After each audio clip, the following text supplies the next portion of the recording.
Around 10,000 BC, a quiet yet revolutionary event began to spread from the Fertile Crescent, a stretch of land covering what is now Iraq, Syria, and Turkey.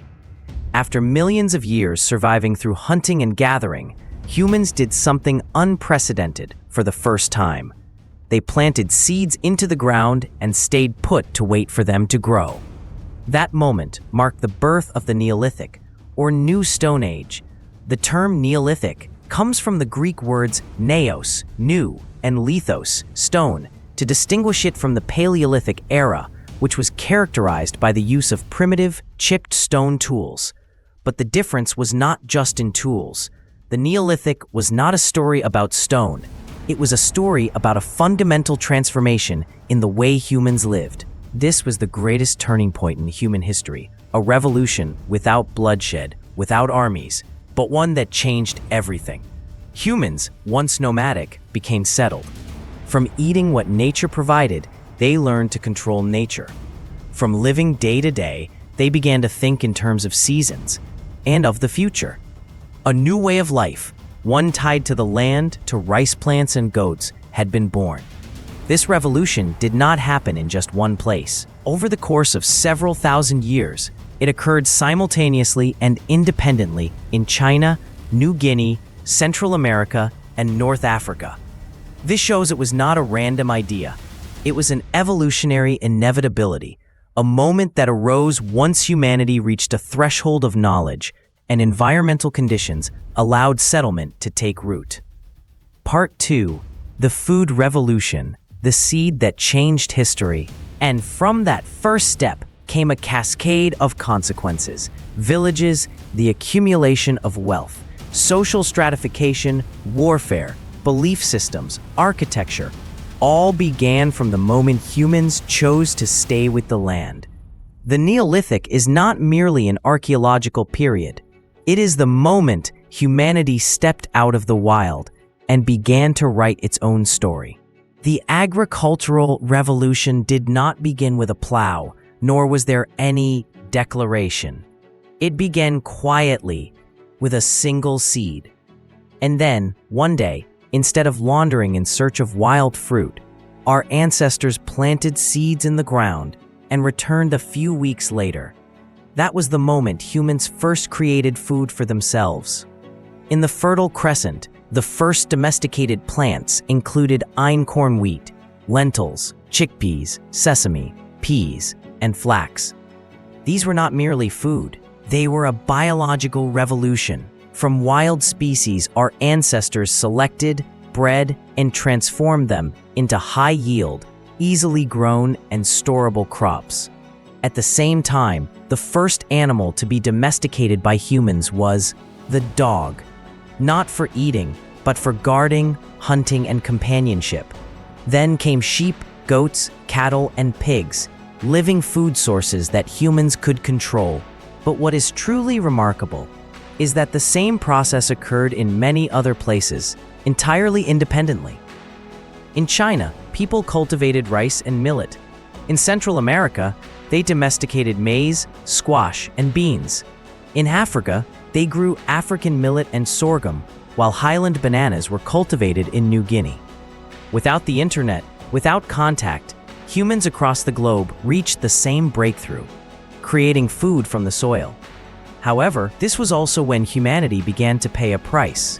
While they were still hunters and gatherers, our ancestors consumed hundreds of varieties of plants and wild meats. But agriculture made them dependent on just a few crops, and their diet became poorer, more vulnerable to drought, pests, or failed harvests. Even so, no one returned to the forests, because farming did not just produce food, it produced control, granaries, the accumulation of wealth, and paved the way for everything we now call civilization.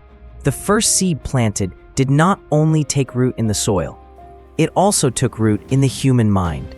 Part 3. The world of the first seed sowers. When humans began to farm and settle, they didn't just change how they ate, they inadvertently laid the foundations for the first human cultures. The Neolithic world was not a monotonous wilderness, but a vibrant network of early communities, each one a different experiment in life, belief, and social organization. In present-day Turkey, Göbekli Tepe is considered the oldest known temple in the world, built around 9500 BCE. What's astonishing is that it was erected by people who still had no permanent homes, still lived by hunting, yet had already developed religious practices. The carved pillars with animal figures, the vast stone circles, all point to a society with structure and belief. Even before the rise of villages, this was not merely a structure. It is proof that religion was born before settled agriculture. Not far from there, in the Jordan Valley, Jericho, one of the world's first cities, was built with stone walls and a defensive tower around 9000 BCE. Those walls were not only for flood protection, they were the earliest signs of territorial defense. No longer wandering bands, these were now communities, with homes, with granaries, with things worth guarding. To the east in Mehrgarh, modern-day Pakistan, archaeologists discovered the world's earliest evidence of dentistry, drilled teeth using stone tools. This tells us that Neolithic people didn't simply endure pain. They had an awareness of healing, of medicine. In Europe, the Vinca and Cucuteni Trypillian cultures built villages of hundreds of houses, crafted intricate pottery, and created goddess figurines, symbols of fertility and abundance. Notably, regions like Japan, Papua New Guinea, and China did not import ideas from the West. They developed independently, from pottery to agriculture. Each place followed its own path, its own story, proving that the evolution of civilization was a global instinct, not the exclusive privilege of any one culture. Part 4. The First Villages and the Birth of Settled Life. When humans began to sow seeds, they also did something unprecedented in the history of evolution. They built homes to stay. Life no longer revolved around seasonal migrations or following herds. It now centered on rooftops, fields, and granaries. And so, the village was born. Instead of temporary shelters in caves or makeshift leaf huts, Neolithic people began to construct houses from mud brick, a simple material made from sun-dried clay mixed with straw. These bricks offered insulation from the cold at night and heat during the day, marking the first steps towards a sustainable architectural mindset, where a home wasn't just for shelter, but for permanence. One of the most remarkable early settlements was Çatalhöyük Hoyuk in modern-day Turkey, dating back over 9,000 years. The village had no streets and no front doors. Instead, homes were built tightly together like a honeycomb, with entry through rooftop openings, which also served as chimneys, skylights, and watchpoints. The interior walls were adorned with animal motifs, handprints, and sometimes even human skulls embedded as sacred relics. The Neolithic house wasn't merely a refuge, it was a sacred microcosm, preserving memory, ancestry, and belief. Food was carefully stored in ceramic jars to guard against moisture and pests. Beneath the floors, the deceased were buried under their own homes, perhaps to keep ancestors close or to root the family more deeply in place. Many of these early villages also had defensive walls, timber palisades, or observation towers, suggesting a clear awareness of territory, threat, and protection. This marked a profound psychological shift from nomadic openness to enclosed permanence. In Europe, longhouses were built with timber frames and wattle and daub walls. In the Balkans, houses featured stone foundations and thatched roofs. In Sudan and ancient Egypt, circular mud homes with straw roofs began to appear. In ancient China, stilt houses were raised beside rivers, designed not just to avoid flooding, but to incorporate aquaculture. Though their forms differed, the message was unmistakable. Humans had chosen to stay. For the first time, they created spaces not just to survive, but to belong. These first villages were more than clusters of dwellings. They were the earliest expressions of what we would one day call home. Part 5. When humankind began to organize itself. As humans settled, they did more than just plant crops and build houses. They began to reorganize themselves. From loosely connected hunting bands, Neolithic societies evolved into tribes, villages, and kinship groups. And for the first time in history, humanity entered a world of order and inequality. At first, Neolithic society appears to have been relatively egalitarian. In places like Çatalhöyük, homes were roughly the same size. There were no palaces, no grand residences for a ruling elite. Food was shared, labor was divided equally, and daily life seemed to revolve around cooperation rather than competition. But that balance was fragile and short-lived. As soon as people began to accumulate livestock, grain, pottery, wealth became a dividing force. One household stored more barley. Another owned more goats. A family with more land gained more influence. Archaeologists began to uncover larger homes, separate graves, and lavishly buried goods, all pointing to the emergence of a new phenomenon, a wealthier class. At the same time, spiritual symbols began to reflect new forms of authority. Fertility goddesses, human skulls displayed in homes, ancestor burial rituals, all suggested that faith and religion were becoming tools of cohesion, but also of control. Those who conducted the rituals began to speak on behalf of the gods and the dead, and people listened. Thus emerged the earliest shadows of leadership, not kings, but figures of influence. The elder, the skilled hunter, the knowledge keeper, or the one who could speak to the ancestors. They did not rule by force, but their words carried weight. These were the proto-chiefs, symbolic leaders, spiritual guides, sometimes even proto-generals. And from here, human society crossed a threshold it would never return from, into a world of stratification, delegation, and power. From here, history began to be written, not just through the actions of individuals, but through the structure of communities, the rise of authority, and the fate of those who made decisions for others. Part 6. The First War. When humanity lost its peace. We often picture the Neolithic era as a time of peace.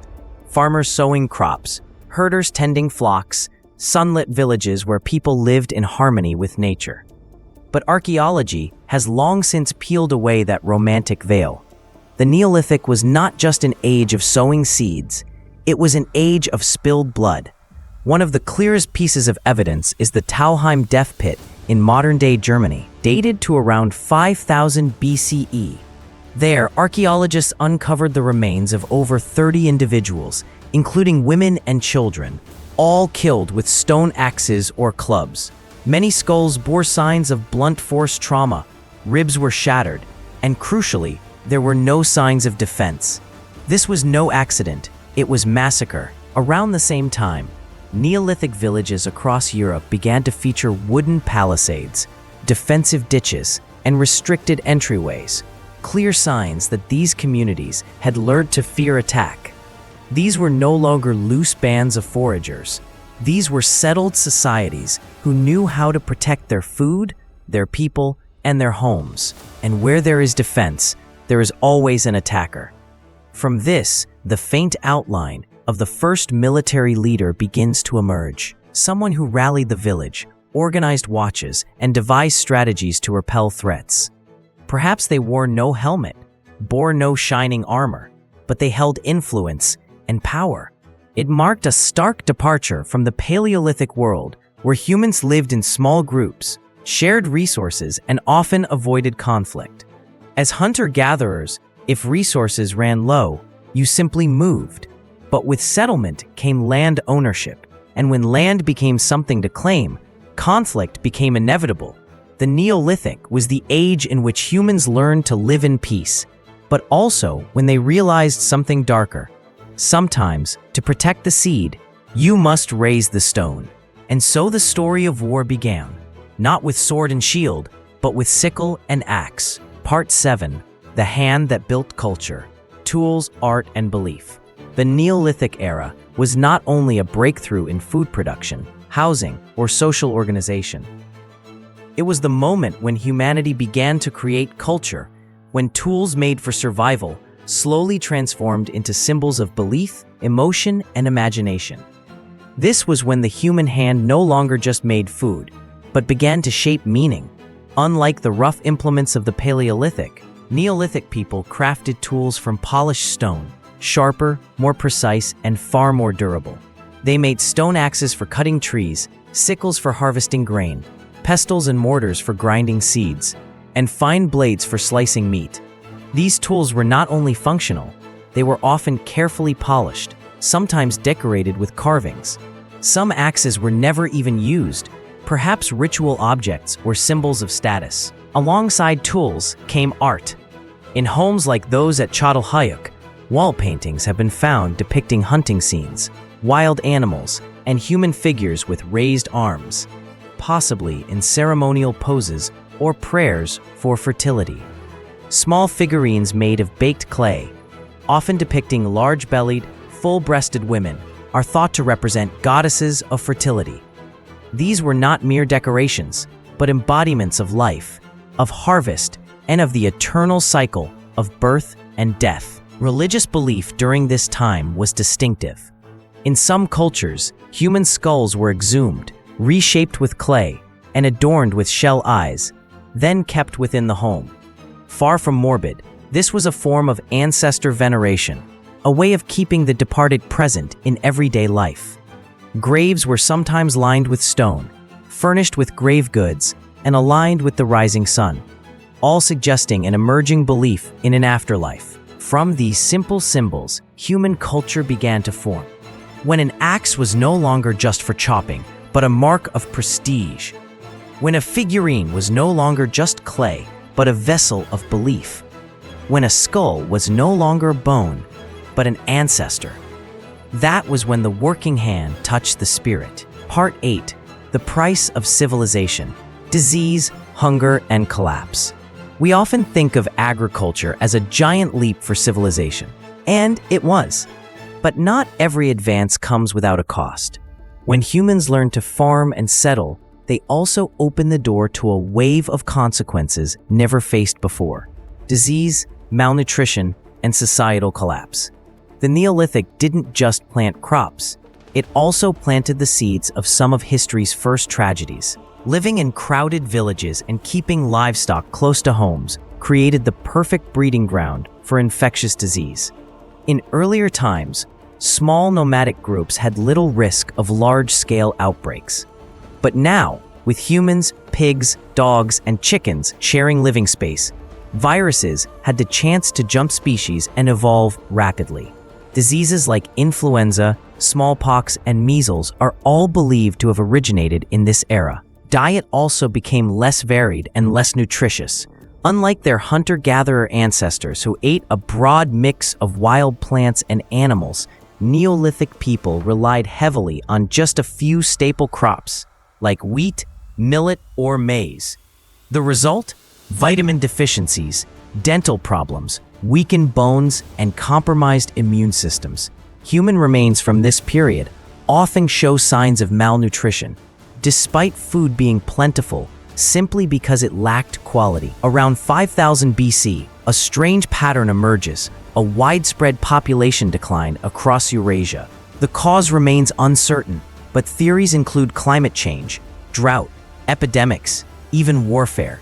At the same time, modern genetic studies reveal something startling: a sharp drop in Y chromosome diversity, meaning only a tiny fraction of men passed on their genes, while female diversity remained high.